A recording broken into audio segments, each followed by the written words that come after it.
अगले 1-2 महीने फिर एकनाथ शिंदे मुख्यमंत्री बनेंगे। निकाय चुनावों से पहले प्रकाश अंबेडकर की भविष्यवाणी।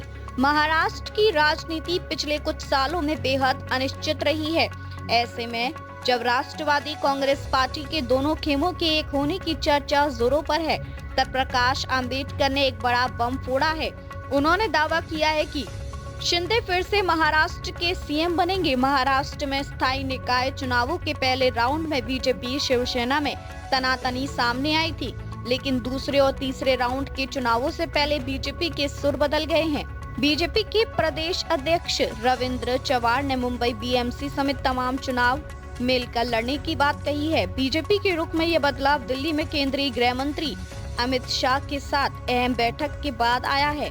इसके बाद से शिवसेना चीफ एकनाथ शिंदे और देवेंद्र फडणवीस के बीच भी बैठक हुई है। शिवसेना बीजेपी के बीच ऑल इज वेल के दावे के बीच वंचित बहुजन अघाड़ी के प्रमुख प्रकाश अंबेडकर ने बड़ी भविष्यवाणी की है। अंबेडकर ने दावा किया है कि अगले 1-2 महीने में एकनाथ शिंदे फिर से मुख्यमंत्री के तौर पर दिखेंगे। प्रकाश अंबेडकर ने कहा कि भाजपा नेता अब तक मनपा चुनाव अकेले लड़ने का नारा दे रहे थे, लेकिन शिंदे की अमित शाह से मुलाकात के बाद भाजपा नेताओं के सुर बदल गए हैं। अब वे कह रहे हैं कि ये चुनाव शिंदे की शिवसेना के साथ मिलकर लड़ेंगे। इसका मतलब है कि शिंदे ने शाह को जेब में डाल दिया है। यह राज्य में नेतृत्व परिवर्तन की शुरुआत है और अगले 1-2 महीने में शिंदे फिर से सीएम के रूप में दिखेंगे।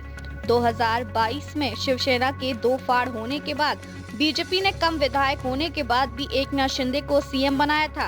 विधानसभा चुनाव उन्हीं के सीएम रहते थे। इसमें बीजेपी को बम्पर सीटें मिली थी। इसके बाद शिवसेना शिंदे गुट का प्रदर्शन भी बेहतर हुआ था। इसके बाद राज्य के मुख्यमंत्री देवेंद्र फडणवीस बने थे।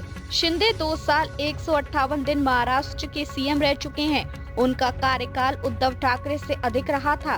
तो वहीं देवेंद्र फडणवीस ऐसे नेता हैं जिन्हें पीएम नरेंद्र मोदी खूब पसंद करते हैं। उनकी बड़ी खूबी यह है कि वे सिर्फ नागपुर के रहने वाले नहीं हैं, बल्कि उन्हें नागपुर में बैठने वाले संघर्ष के शीर्ष नेतृत्व को पूरा समर्थन हासिल है।